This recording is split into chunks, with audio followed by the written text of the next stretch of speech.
It's another beautiful day. Got to make the most of these days while we can. September here, and it'll be, well, rainy and snowing and winter and cold before we know it. So I'm happy. I'm all smiles. I like summer. I like all times, but summer is nice. Days are long. Get more done. More time for Chevy trucks. And more time for this Chevy truck. So, yeah, last video we got this thing running. 1968 Chevy C10. It's a little half-ton two-wheel drive long bed. Pretty decent little truck. It kind of popped off and sprung back to life without much efforts. Needs more work, of course, which we're doing some of that now. So one of the biggest hurdles with the simple one that we were kind of facing was the tires. The front tires were just total junk. The back tires were really not that nice either, come to find out. So I put together a set of, well, better tires for it.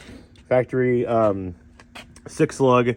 These are actually square body, like mid-70s four-wheel drive wheels. Of course, the four-wheel drives retain the 6-lug pattern, even though the two-wheel drives switched in 71 to the 5-lug, 5-on-5 pattern. So we got, of course, a 68. So still a 6-lug two-wheel drive in this here. So the later four-wheel drive wheels work quite nicely. Here's a little bit wider than what came stock. I believe an inch or so wider. And threw on some 31-inch Goodyear, just kind of half treads I got from my buddy JF up in Canada. So a little big for the truck, but I actually kind of like that as I thought about it when I was putting them together. This thing's got 373 gears in the back, and those little tiny, 28-inch tall tires it had on it, the thing was screaming at 55, and now it's screaming at 60. But it definitely helped gear it a little bit better. So a little bit better highway mannered, and for that it drove really nice on the way into town. It drives down the road great, as we kind of saw in the last video. We just put it on that back road, but I got up to speed in the highway and drove it whatever there was 7-8 miles into town here at the shop, and yeah, thing runs and drives pretty good going down the road. It's burning through that bad gas and running better and better. I've been doing some pressure washing here on it this morning. When I popped those front tires off, it was just covered in filth down here, and it kind of still is a little bit, but it's a heck of a lot better than it was. It probably lost about 25-30 pounds of crud off the bottom of the truck here just by a good cleaning and pressure washing. I think any of the stuff that have been cleaned before just had an inch of grease and mud and crud. So I always like doing this. I don't know, it's kind of an OCD thing, I think. I mean, does it really matter? No, it's never been cleaned before. I'm sure this thing probably lived on a farm somewhere and just spent many miles in the dirt and on dirt roads. It would be quite believable. It's just kind of dusty and dirty down there. It's actually not as bad back here as it was up front. Up front was just totally pigged out, but I'm gonna clean it back here too. Give it a nice pressure wash. So yeah, that's where we're at with it. Cleaning first off, and change the oil. I've got that to do to it. I've got the tune-up parts still from the first video I didn't have to install that we're gonna get installed. I ordered an air cleaner, a valve cover gasket, and I ordered the intake gasket kit that has, of course, the intake gasket, intake and exhaust, a shared one, and then the little gasket there, which is where it's leaking at. Come to find out after getting it running. Probably gonna go get a steel hardline and bend this up better, because they got this kind of just barely stretched out and hooked up. It kind of ran all goofy and sloppy down. So I'm gonna probably run a new hardline, get it hooked up, because it's not even hooked up. It's running pretty darn good for no advance. It's got a big old, like duct tape. I don't know. We'll fix that. We're gonna fix that. And yeah, dig into that wiring like I was showing in the first video. So we got some stuff to do underneath here, but for right now, we're cleaning and gonna start on mechanicals with that oil change. But yeah, excited about this little truck. It's a damn good one. It's straight. It is good looking. I drove it to town yesterday and stopped in at the Napa. It had about 4 people commenting like, "Oh man, what's with that one? That one's cool. That's a good one." And it is. It just looks it looks respectable in its condition, and it's a general appearance, and only gonna look better here by the end of the day, because we're gonna get the buffing on that paint, and it's gonna really look like something when it's all shiny and got some sheen and showing off that patina. I can't wait. All right, time to get to it. Oh, I almost forgot. Of course, went for these wheels. As for the ability to run factory style hubcaps. So that's a look that seems a little bit fitting on this truck. It's very stock and original. So this is what the truck would have came with, is white painted steel hubcaps, just like such there. As for nothing else is opted for on this bid. I've only got one. Is a problem. Now I've got some silver 3/4 ton ones, and we've got a little bit of a plan to try and make those work. We're going to try out, but kind of on the hunt for 3 more of these too. So we'll see if I can get cooked up there. But yeah, that's our factory look. Of course, with a tire about 3 sizes bigger than stock, but it looks good. I think also by the end of it here, I think we're going to drop the front down just a little bit, an inch or two, and give a nice little bit of a hot rod rake and make this wheel and tire combo look just a little bit better. It looks good, looks nice and filled out, but if the front was dropped down about an inch, it would look even better. So that is also on the to-do list. I'm gonna get started on this because it's what I'm most excited about doing. We got Wizards products. This is my kind of go-to. Not sponsored by these guys, just good stuff. Finish cut and turbo cut. So this is more aggressive, and this one is kind of a follow-up. But I might be able to get away with just using this one. This paint is it's oxidized, but it could be a lot worse. There's a lot of paint left. So if I get away with just doing the finish cut and try to leave some more of this paint on here, I'm gonna do so at least where I can. You know, the turbo cut is more aggressive. When you're polishing the paint, you're busting off the top layer of that paint, and there, as you guys can see, isn't a lot of paint left. We got primer showing through and all over the hood and multiple areas. So turbo cut just wipes off, you know, but it cuts good, you know. And so maybe areas where I've got to use it because it's just too oxidized for the finish cut to get the job done. But I think for the most part here, the finish cut is gonna get it shined up and make a smooth surface out of it. So essentially, when you're buffing, you're like you say, you're scratching off the top layer of paint and leaving a much more smooth surface behind. So yeah, we don't got much paint left, so we want to keep it on there.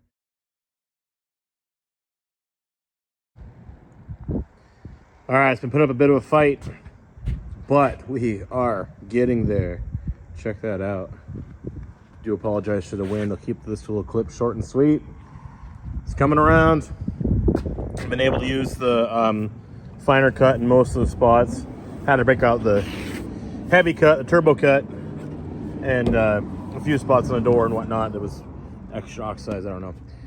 It's looking good though. I gotta get this mirror busted off so I can get behind it real good and whatnot, and get it cleaned up and possibly painted up along with the passenger side. Yeah, I think this box has been painted before. It's got some weird kind of orange peely texture when you get up real close.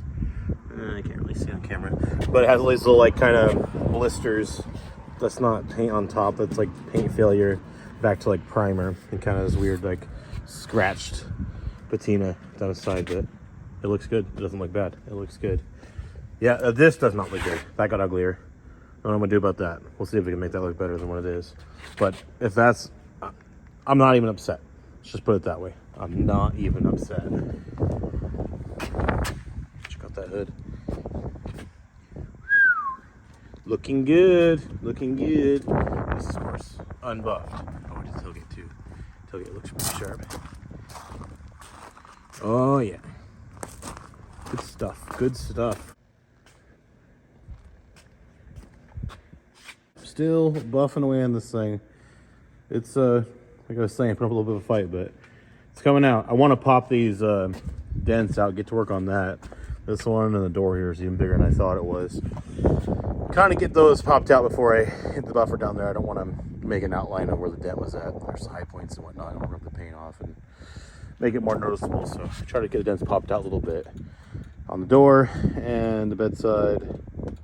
Right, kind of back there. It's got a big old soft dent, and the fender. It's got one down there. But get those dents popped out before basically buffing. But this turned out nice. This side is original paint. So I'm thinking, you kind of see it has the same kind of like wear. It's like little scratches all down the side of the truck. I think he had a dog. I think he had a dog that rode around with him. And oh, looks like it's been yeah, this is definitely, I'm just noticing now, this area has been blended in. You can see it. And it's having the same kind of like blister, those tiny little specks, a little failure, same as the other side. So this little, of course, the truck's been repainted too, this whole taillight area. But it'll buff out nice because the other side buffed out nice too. So there's a crapshoot. You never know what you're going to get if the truck has a repainted area on it. If it's going to buff or what, you know, since it really stands out when time you buff it. But I think this is going to look okay because it's pretty decent color match, just kind of different textures from more and less years of wear. Different qualities of paint basically, but pretty much same color. But I think I had a dog. Check this out. See, I think there are dogs, I should say. I think this thing was a you know, hauling mutts around all the time because it's almost like a dog just sat there, you know, paws over the edge, and I don't know. It looks like they were just kind of, you see, clear side. What do you think, Scoot? What do you think, buddy? Was that what it was? He's like, I don't know. What do you think, Scooty? Was it a dog? Oh, now he cares. What was it, bud? What do you think? Oh, big stretch. What do you think, buddy? What was it? Was it a dog? Was it a puppy dog like you making the scratches? We'll never know, but I think it was. Ah, yes, dogs getting up over the side of the truck. He'd say load up, and it would jump literally over the side of the pickup into the back. That's what it has to be. The dog scratched the side of the truck from that, because look at it. That's what it was, Scoot. You could do that? Load up. He's like, dude, put the tailgate down. He's trained very well into the fact that the tailgate is the only way in and out of the truck, and only when the tailgate is open, right? Right, buddy? Yeah. Yeah, I think that's from dog hopping over the side for many years. Because look, it's not here. Look, they ran a truck on the side of something. It's just only when you get to the bed where it has a whole bunch of scratches when dog jumping over the side. Kind of cool. Love it. Every truck tells a different story. And tells usually multiple and many stories. This one's no different. Pretty cool. Must say, looking pretty good there. On the Okanagan sunset. Looking pretty sharp. Okay, before it gets dark here, I'm trying to finish that bedside over there with any luck. I'm gonna pop this valve cover off and bring that inside for my my nighttime project, I guess you call it. Get it cleaned up, get a fresh coat of orange on it, and get it ready to go back on tomorrow. See what it looks like underneath that valve cover too there. All right, I got the valve cover off, singular. Feels funny to just be referring to one. I'm really used to V8s. I mean, I've had a few of these little 6 trucks, but I've spent many hours and many days, many weeks under the hood working on the small block Chevy, and my 6 experience is quite minimal compared.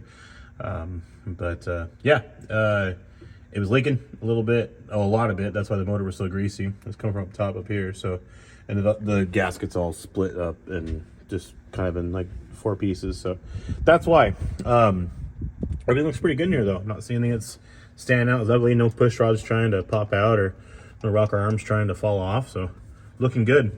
I'm kind of having deja vu because it was this time last year that Chelsea and I were out here in the dark working on her 69 GMC with a 256, doing a valve cover gasket, trying to get cleaned up, and it had a ton of carbon and gunked up buildup. It was real gross in here. This one looks a lot better. So cleaned up though. The little bit of sludge just got in here, and get this mating strip was cleaned up as good as I can. And yeah, we'll get this valve cover painted up and back on. All right, so it's the next morning here. I got the valve cover all painted up and pretty, ready to be put back on. And I got the intake and exhaust off. I get them sorted out and try to get that leak fixed. I also took off the clutch linkage while I had kind of better access to it, and gonna get it kind of cleaned up and greased up, and try to get this arm right here bent over a little bit so it doesn't rest on the exhaust. Everything looked good here on the port side. Got it cleaned up and just making sure that new gasket's the right one. It is. And I did over here throw on the new plugs. I threw the new plugs to the cap, the rotor, and the wires. Show you guys what I got going on with the intake and exhaust. Oh, before I'm always getting distracted. Took a seat out and took it to a local upholstery guy. Gonna have him redo it, and a nice matched green. We ran through the color book today and picked out one close to the factory original. And yeah, excited about that because It's a nice little pickup. I'm gonna get this cleaned up in here more and while it's out, and it definitely deserves a seat as nice as it. It's pretty darn decent. I wish all the ones I've found would be in this condition, but then again, it would just be too easy then, right? You know, I'm not sure what this is. I don't know. It had a gun rack, had one side of it still in place, and obviously the hole for the other side over here, but I don't know what this is. I've never seen, it's not ringing a bell. Oh, you know what? What if it's like a slip-in headrest, like slipped in there, and then, I don't know. I was looking at that while the seat was, I took the seat out today and couldn't quite figure it out, but it had something interesting right there. Don't know what it was. Maybe a slip-in headrest? Possibly. Yeah, this thing's a nice little truck. It's definitely worth the seat being redone, so was happy to drop it off and get that process started. So, gonna probably finish the day with scrubbing this floor mat and cleaning up in here. I'll show some of that progress and process. But in the meantime, we're wrenching away and trying to get this sorted out here. So you can see this bolt's loose, and this is where our leak was coming from. We can see, I mean, almost in there. Yeah, it's no good. It's no good. Gonna get these two separated apart and try to clean up those surfaces and get the new gasket installed, and try to clean up the port sides too if there's anything ugly showing on them. All right, got them apart. One stud was giving me, well, the fits, so having a hard time getting that nut off. I was worried it was gonna break, but we got her. Here's one gasket. Right. And I'm not sure it's gonna do it because it's got such a low spot right there. So my two thoughts are maybe go getting some RTV, some high temp, like exhaust temp RTV, and running a bead along there and making it kind of built up with that, both sides of that gasket. Or taking this one it gave me, which is for propane, it kind of bypasses all of that, you don't need it, and cutting it out to match, cutting that center out of it so we got double gasket. Yeah, not sure. I'm gonna do something there. I'm gonna get these both kind of cleaned up a little bit and figure out what I'm doing there to try to get that to seal up, because I don't want to be doing this again. All right, I'm working here on the 68. I got the intake and the exhaust cleaned up. I goofed up. It's too late. I need some high temp RTV. I don't have any. Part stores are closed, so the intake and exhaust install is gonna have to happen tomorrow. I want to get that little gasket sealed up with some extra assurance. The intake cleaned up pretty nice. I gotta clean these surfaces up, but stuff's looking better than it did. So gonna use a little bit of goop basically on this surface plus this gasket and make sure it's sealed up. So I changed gears. I'm excited. You might be able to hear my voice. I was like, well, you know what? Let's clean out the inside of the cab. So the original floor mat's pretty good shape for 1968. I'm pretty happy with that. I wasn't gonna take it out. I was just gonna kind of clean up this stuff back here. So, well, shoot, let's take it out and rip out. You can see this has been holding some water and it caused some rust, of course, in the usual spots. So let's rip this tar paper basically out of the pickup. And that's where things got interesting. This has to be one of the strangest finds for me in an old pickup. Check this out. I just went to go lift this up. It's 40 bucks right there. I could not make that up, man. I didn't have no ancient old serial number and date bills that I stuffed underneath the floor mat in between the layment. Like, how does it even get there? It's so weird. Okay, and I'm getting the strangest, weirdest feeling too, because if you guys happen to watch the video that has been, or I should say, when you guys watch the video on this yellow and white, whether which one gets posted first, I find something interesting underneath the carpet of that truck that got me all excited and jazzed about. It wasn't 40 bucks, it was something else. It was something worth more than 40 bucks. Why is it 40 bucks right there? Who put that there? Like, you couldn't lift this up in order to get to that without the sill plates removed, and it's tighter on the shifter, so how'd that 40 bucks get there? Who pulled the carpet and stuff out of this truck and put 40 bucks right there? It doesn't make any sense. Like, you couldn't, there's no way you could like stuffed, you would, like, this floor mat fits tight to this ring right here. You couldn't have, like, it just doesn't make no sense. Why is there 40 bucks right there? It just, I'm still trying to wrap my head around it, and I'm gonna get this clean and cleared out of here, get them picked out of there, cleaned up. Is there more? Am I secretly rich? I don't know it yet. I don't see any more yet. This is so funny. It's strange. I just don't know even what to say about it. It's cracking me up.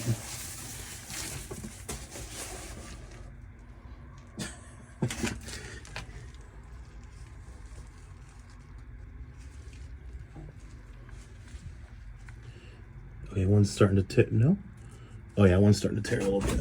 We'll get these dried out and cleaned up. All right, so I got them inside. I'm trying to get them cleaned up, but it's not really working quite well. I don't know how to clean old dirty money. Never had to do this before. But they're dated, 77. Both of them are 1977. I would think they're a little older than that. They look really old. I mean, $20 bills changed. Well, all the bills have changed so much over the years. And so I don't know if I've ever even seen something like this before. This is long before my time. But the truck was just 10 years old, and we're stashing 40 bucks underneath the seat, or not underneath the floor mat. Why? I don't know. I guess it's in a pinch. You know, if you break... I've heard, I was kind of saying, I've heard of like church vehicles. A lot of times the church will stash money somewhere in the vehicle, and anybody who uses it will know about that, you know, if they need to use it in case of emergency for fuel or something happened, or, you know, or maybe that's what it was. But this wasn't easy to get at. I mean, it's one thing stashing underneath the headliner, stashing underneath the seat. This was like, you gotta tear the interior apart to get to it. So I don't understand why it was put there. It didn't just slip down there, you know, because even if it did, it would have been all crumpled and crinkled up and, you know, down there. It was 2 bills laying right there. I was going to say it's been there since it was new, but we got 77 dates. So this had to be put in there after it was new. I was thinking, you know, hey, you know, Jim and Bob were building this 68 on a fine, you know, Friday. And Jim's like, hey, Bob, you never gave me that 40 bucks you owed me. And he's like, oh, shoot. Okay, hey, here you go. All right, hey, let me put this, here, I'll set it right there. Okay, we're just getting this put in. And then, you know, Jim forgot where it was at, and they laid the floor mat over it. It didn't happen. If these were 67 bills, I would have screamed to the rooftops and said, this is what happened. I swear, man. But there's 77, so it's not what happened. Finding these is dumb because it's just literally probably 2 unusable ancient bills of money. But I don't know. It got me kind of feeling a funny way. Cool shit. 40 bucks underneath the carpet of this truck. It was shop night last night. Devin came over, and Ross did too. We all hung out and tinkered with this thing a little bit, and we got it lowered down just a little bit. Not much, not too much. Went down about 2 inches in the front, about 1 inch in the back. Look at it. It's proportionate. It's not slammed. It's not, you know, too low to use. It's got plenty of suspension travel still. But it's lowered. You can clearly tell. It looks good. I'm really excited about this. And we came up with some caps for this thing. I had 3/4 ton ones that were off of 68 Chevy pickup I bought. I've been hanging on the wall for 3 or 4, 5 years, and cut the rings out of them. Actually bent and ripped the rings out of them, and played around with these until they fit nice and snug. I did also get some more done underneath the hood here. Got the intake and exhaust back on. I got the clutch linkage all doctored up, bent over away from resting on the exhaust, and got all the, I just had all caked in grease, you know, got that all cleaned and cleared out, and got some fresh grease in it, got it moving nice and free. Got this all sealed up and done up. Threw a little RTV on there, like I was saying, just in case when I was putting it together.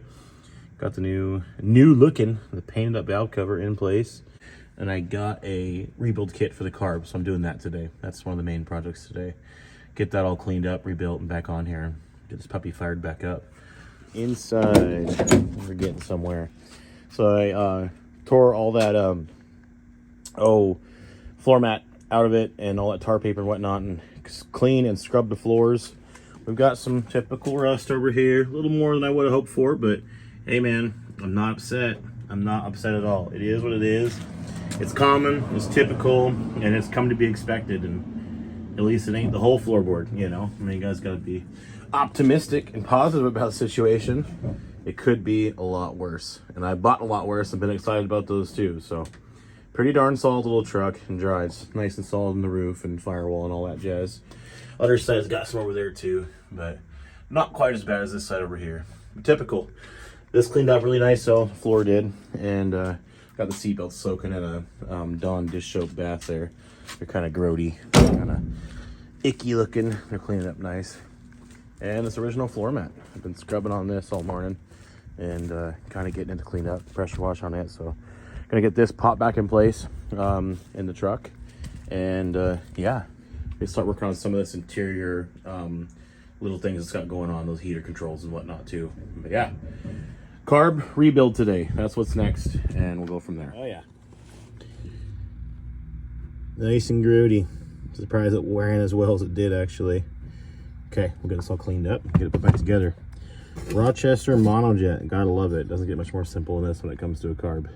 It bent up a new hard line, partial hard line I should say, that runs over and comes to the vacuum advance. Oh, I did also change this sending unit, temp sender. It had the little piece the wire slips on was like loose and it didn't work, so I'm hoping that was it. So I'm hoping we got a working temperature gauge inside now. But I'm noticing now, and kind of did before, these were capped off. These are supposed to connect, or I've got the wrong air cleaner hot riser. Supposed to have a smaller. Basically, they're two different size deals, so it's supposed to step up. I think some kind of almost like a little filter looking deal in between them, but I'm missing it, so I got to come up with that part. Of course, I had a 1968 C20 parts truck, 6-cylinder, all beat up and shot up. It was used for target practice.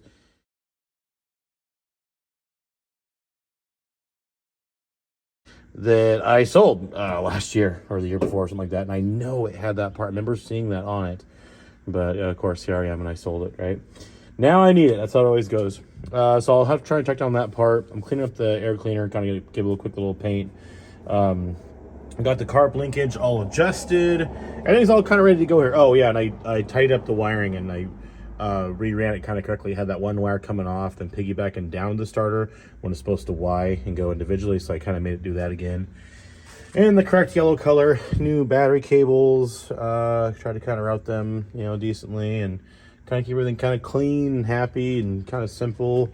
I came over here after doing that wiring and noticed that the alternator wiring was kind of all goofed up, so I doctored that up. It just had like the wire wrapped around the deal and a bunch of extra length. Like someone played with it before, and each wire was just twisted together, electrical tape, no butt connectors or nothing. So got that all happy.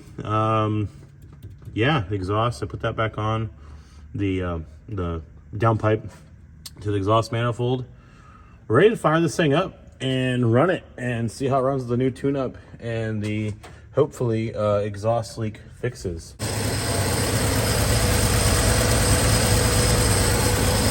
No more leaky. These fixes are still noisy little things. Make a racket still. Compared to the old smooth small block Chevy. But look at that temp gauge, it works. It works. That's a success. Excited about that. Actually, I'm gonna check out the gauge too and see what it's actually sitting at in reality. Sounds good. Just a happy little 6.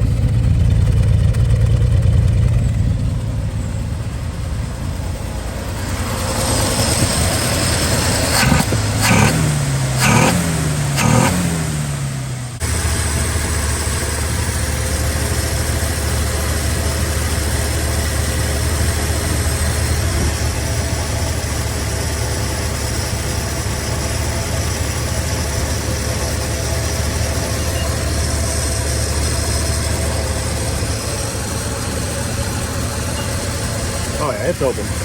It is open.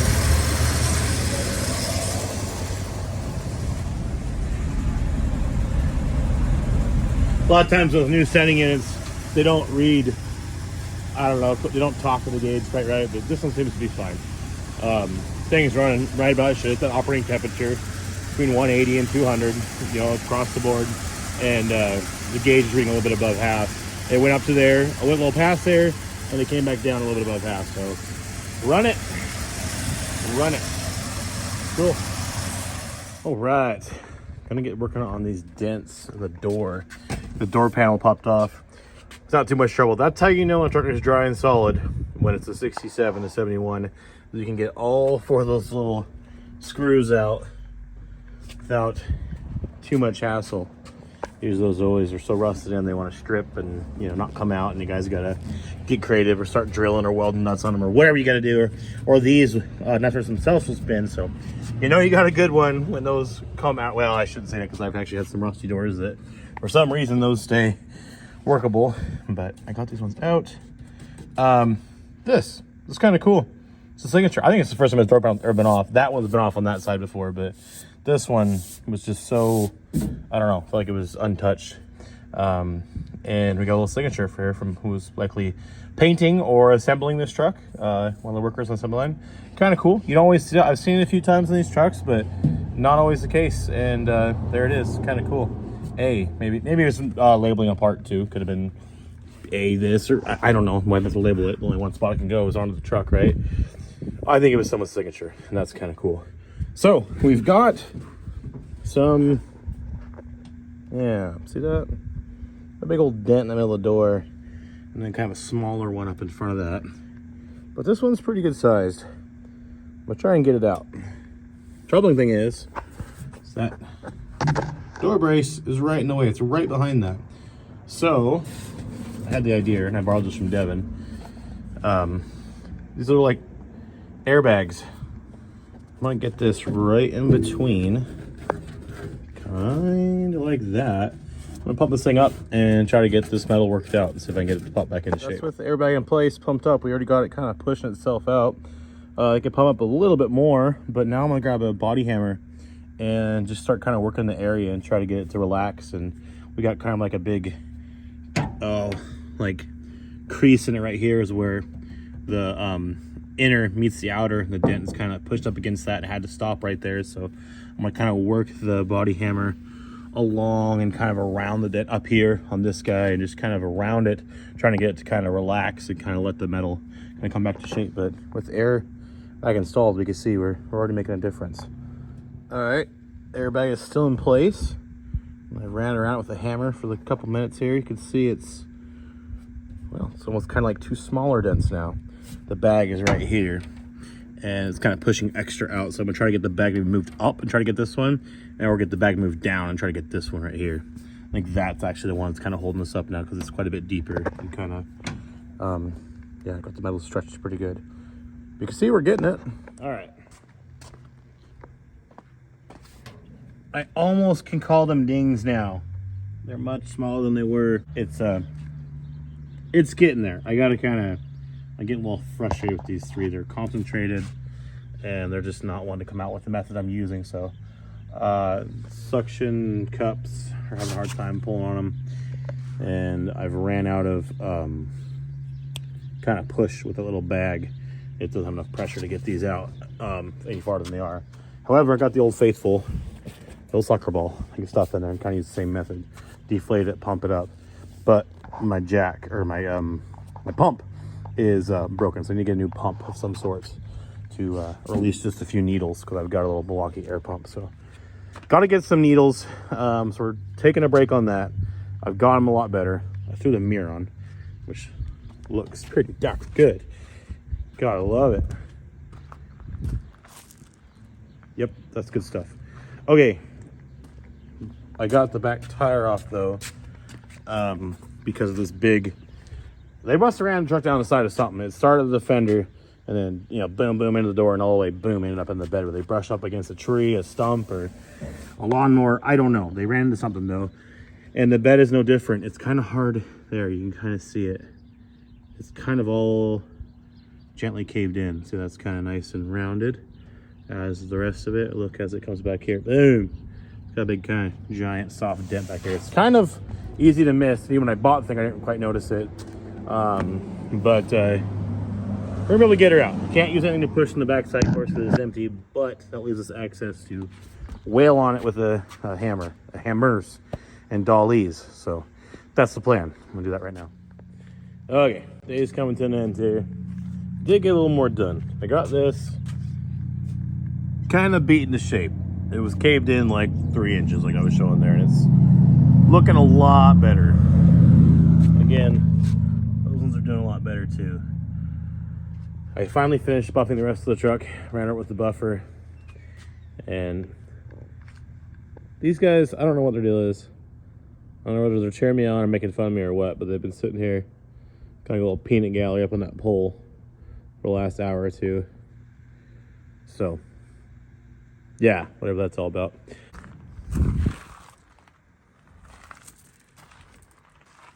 I like it. I like it a lot. It's a good little truck. The doors were full of dirt, like 2 inches of dirt. Got them all hosed and cleaned out and made a big mess of it, but got the insides all washed up.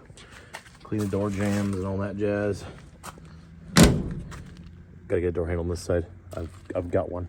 My parts pile, I just gotta find it. This mirror is reattached. The new hardware, just like the other side. Looking pretty darn good. I'm gonna check the rear diff fluid. I pulled the tires off on the one side to pound that dent out, and pulled this off on this side. Did more washing the rear diff area back there on it and whatnot. That old trusty pressure washer, that friendship pressure washer from old Joe, has been quite the trooper. They run on nothing but rotten gas and whatever else I can find is combustible all summer long, and it just won't quit. Gotta love the Honda small engine. You can't beat it. Yeah, we're getting there. Pretty much just waiting on that seat and tied up a few things in the interior. I'd like to find a little piece of trim there in that fender. I just realized that's missing. Well, I realized it was missing, but now it's come up to the kind of actually be on the list. As for the rest of the list is mostly been checked off. But yeah, I gotta check the rear diff fluid, and I'm actually gonna change the trans fluid. Wouldn't hurt. I got jacked up and I get underneath of it, so why not? And if the diff is any bit of dirty, I'm gonna change it as well too. But if it's nice and clean, then we're gonna run it. So getting there. All right, so I did some research and playing around, and figured out the reason why the choke cable wasn't wanting to work was because this was a carburetor for auto choke, newer than 68, that would come off the manifold, which makes sense because I believe the manifold is also from the same engine. It has the provision for it as well. Blah blah blah. Swapped some stuff around here. Got a pull choke linkage setup kind of in place, as well as the fast idle cam. And it's down there. It's got linkage, comes off this. Basically, I had a Frankenstein. This already was, come to find out, a Frankenstein carb I just rebuilt, trying to get this choke to work. So, and I'm still not, well, we're doing good. But we're not 100%. This deal that holds the choke cable isn't correct, just a little makeshift one. And this plate right here that holds the throttle return spring should have this kind of on it. So I'm kind of missing a part from getting this choke set up 100%, but in a pinch, it can work. It pulls on it, it activates the choke, it just doesn't like to return. It's just kind of a little bit unhappy, but we had nothing before. And now we at least have the right, basically, setup up top. Just need to kind of finalize this cable. And the cable is being funny too. I've looped it up a bunch and tried to free it up. It's getting better, but I'm on the hunt for some choke parts because it'd be nice to get it as 100%. I've got it now to where, well, at least you guys got the right stuff. So, as well as, well, kind of this, I found one of those little filter deals like I was talking about. Kind of got it set up in place, but it's also not quite the right one either. But we're better. It's better than nothing. I guess that's what I'm trying to get at here. The choke we have is better than what we had before, which was nothing. And this deal here is better than we had before, which was nothing. And got the air cleaner cleaned up a little bit and in place. Tried to preserve this sticker. It's kind of cool. So what I really need to get this, I'd say it's 90% right now. I mean, it really is functioning. The carburetor's working great. Did some more tuning on it.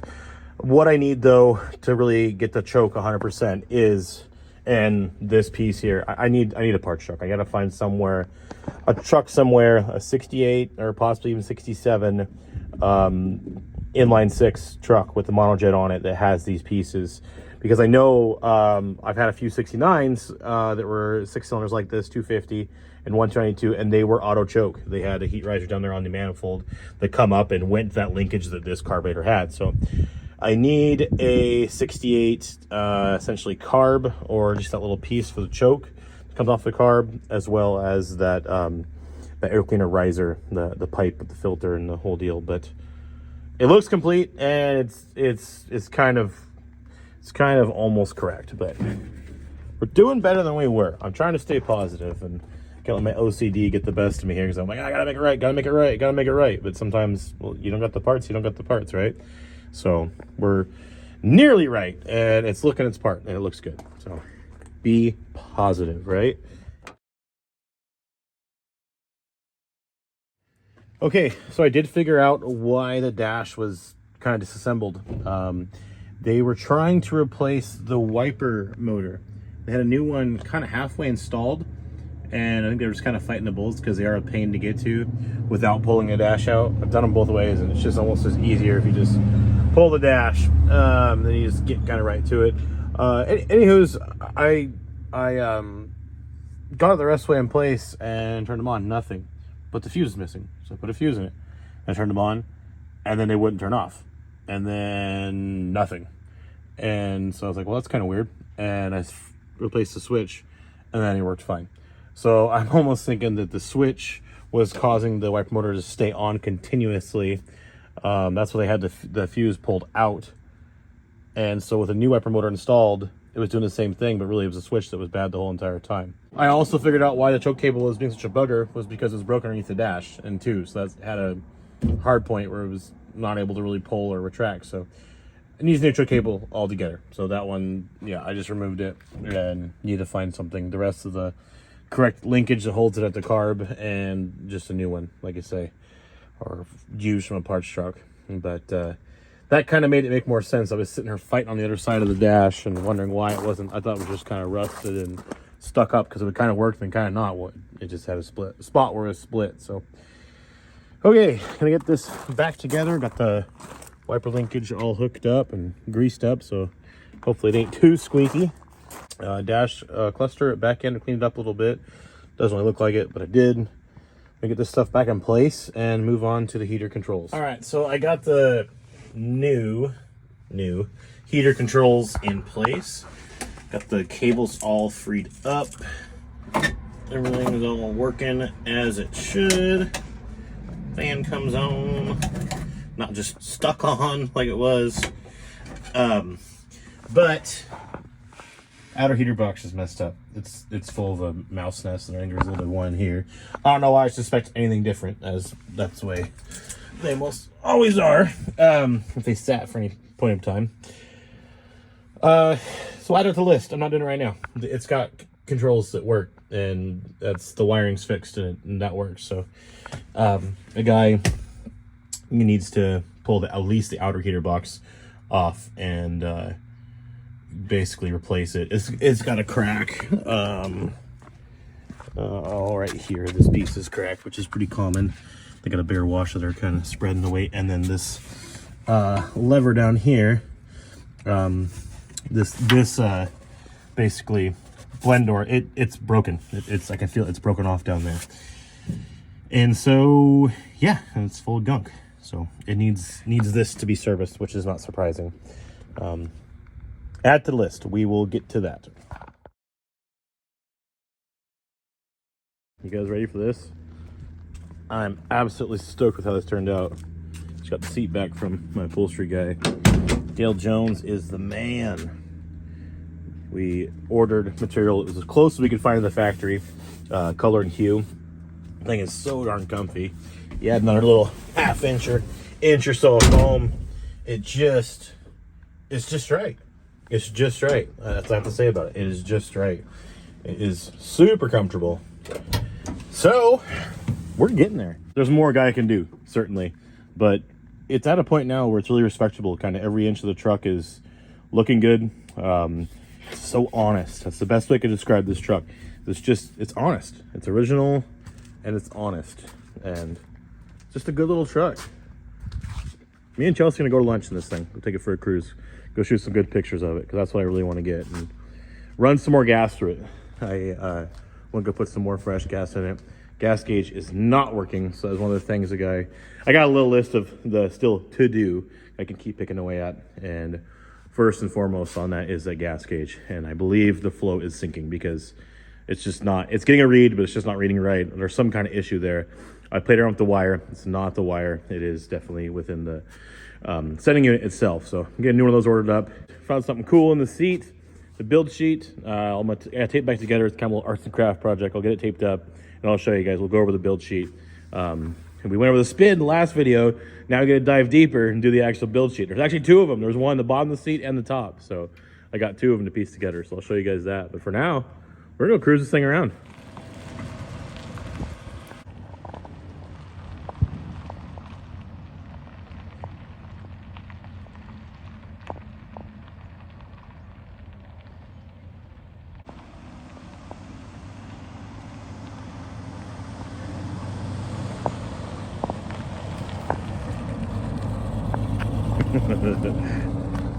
Runs a little bit better, huh? Yeah. How's the seat? Comfy. Isn't it nice? Really comfy. He always does a good job.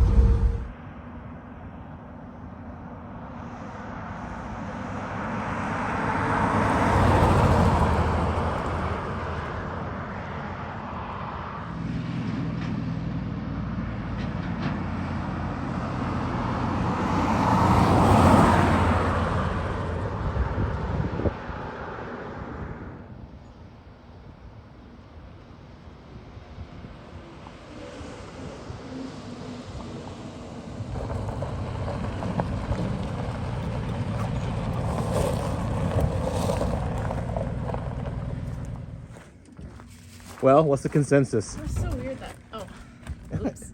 You're okay. Runs good.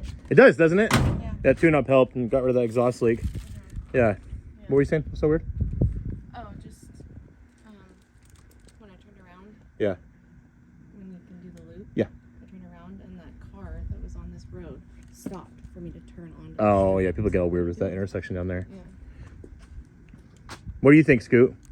You see all the little marks on the bed? Look at this. Did you see this? All the little scratches?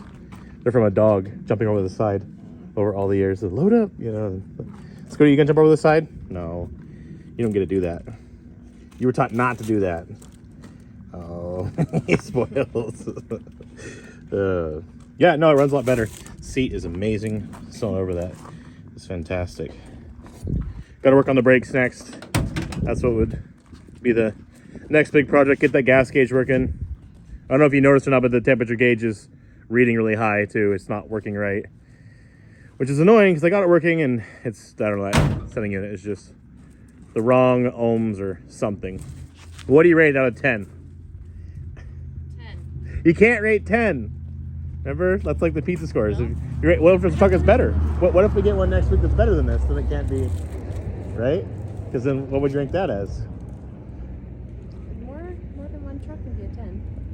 No, well, they're all the same though. It could be better than that one. It has to be more than 10, right? No. It's like a figure skating. You have to judge really crucially.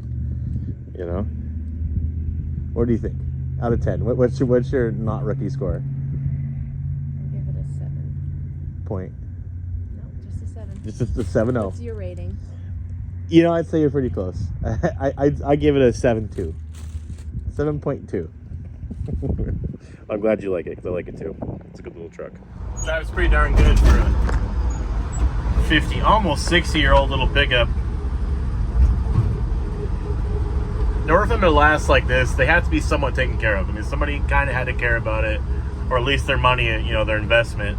Because if the general usage they saw was much, you know, worse than this truck, and maybe they got used a lot. It just care and consideration during the usage.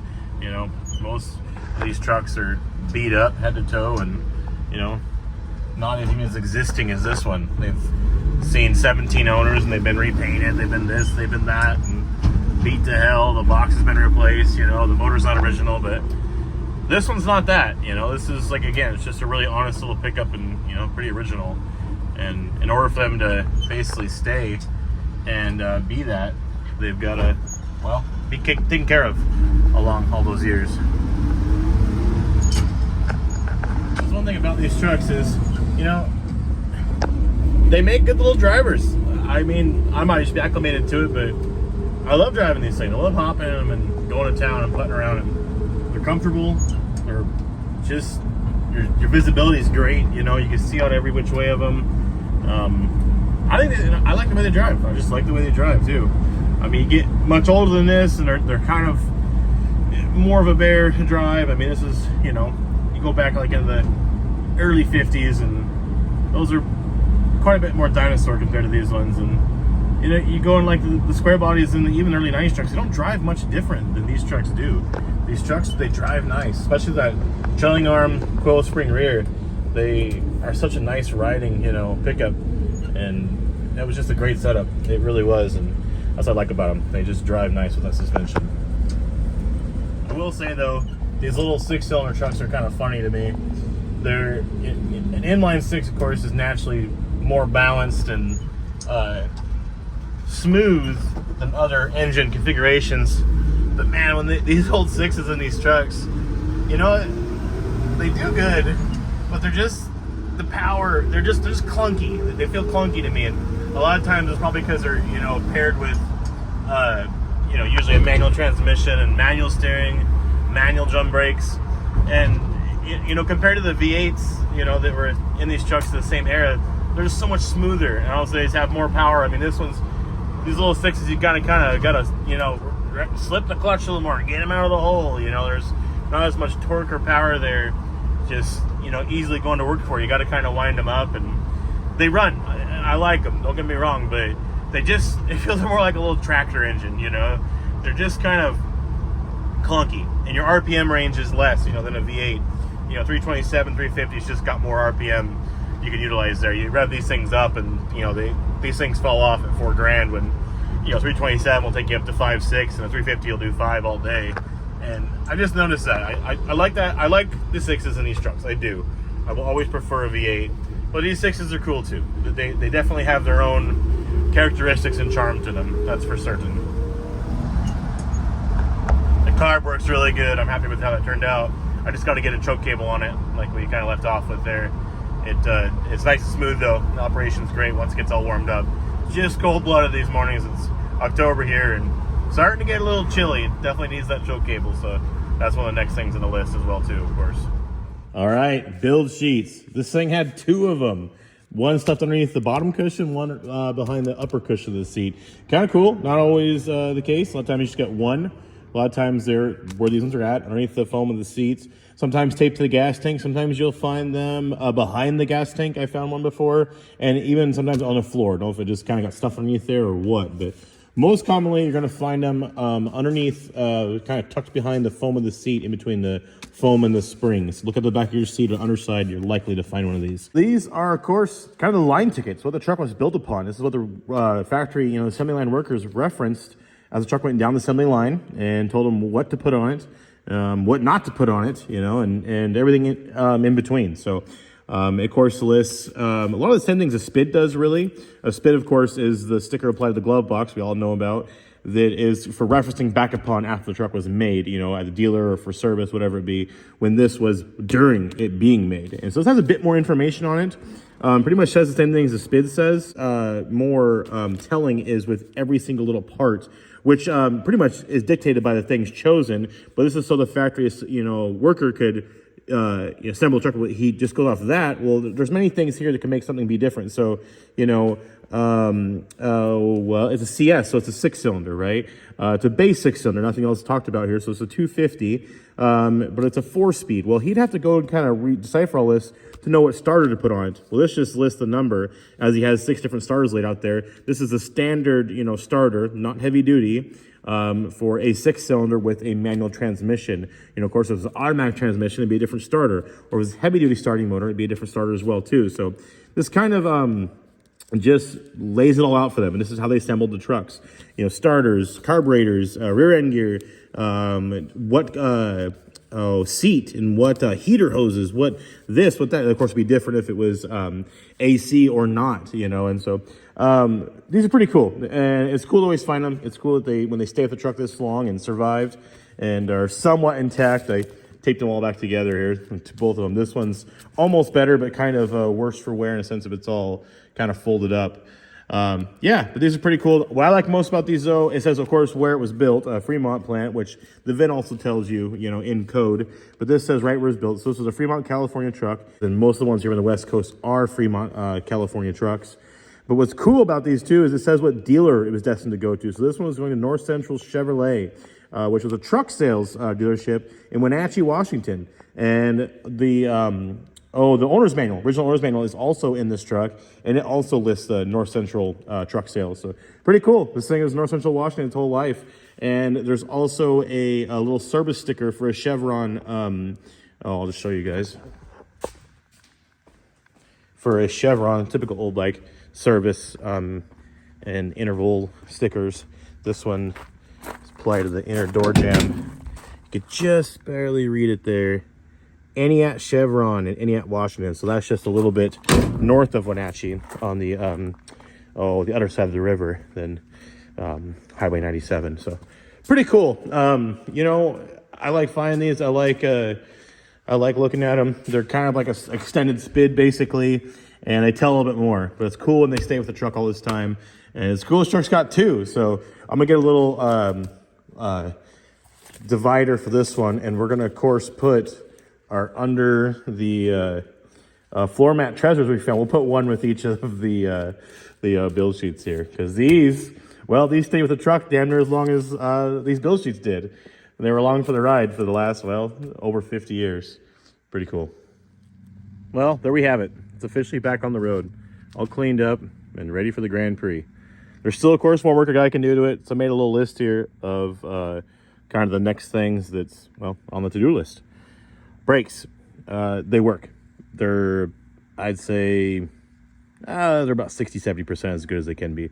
Four-way, drum, manual brakes.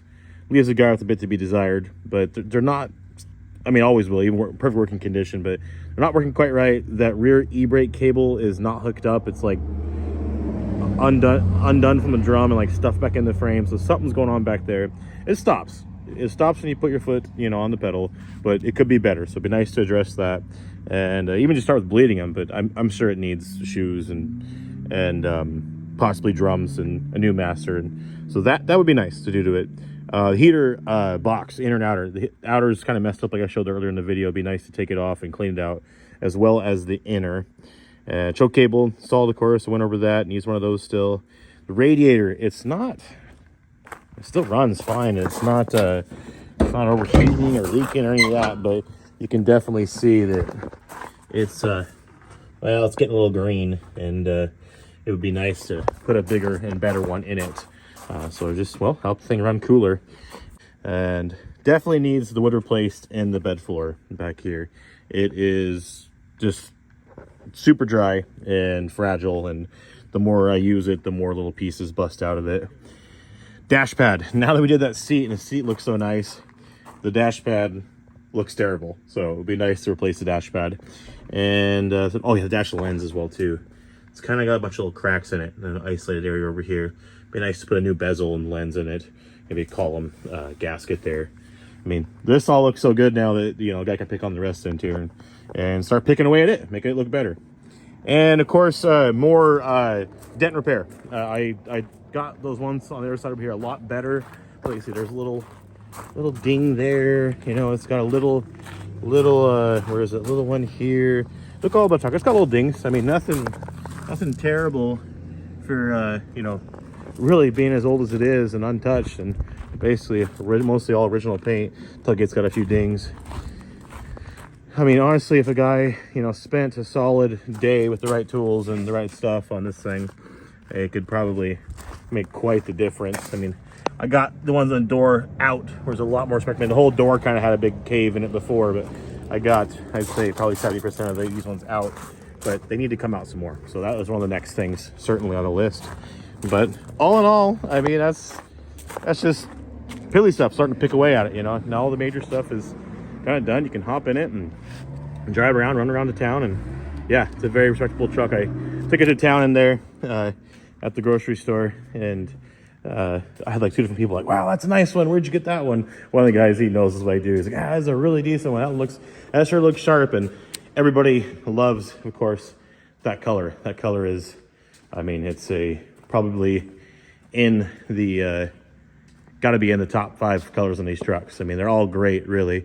You paint a new truck this color, it's going to look goofy as can be. It's just not right. But on these old trucks, it's what we've known, you know, or grown to be used to. And it is so fitting. I mean, that's kind of classic Americana look there, you know, and it's really, a lot of it is down to that color, the green, and of course paired with the white accents. And yeah, that color is just really hard to beat. And everybody that stopped me and talked to me about it, or stopped by the shop as I've been working on it here, is like, I love the color. I love the color. And I do too. It is easy to love. It's a damn great color. So that is what is probably first and foremost about this truck, is that color. And it was since day one. I'm sure that's why the person bought it. There we have it.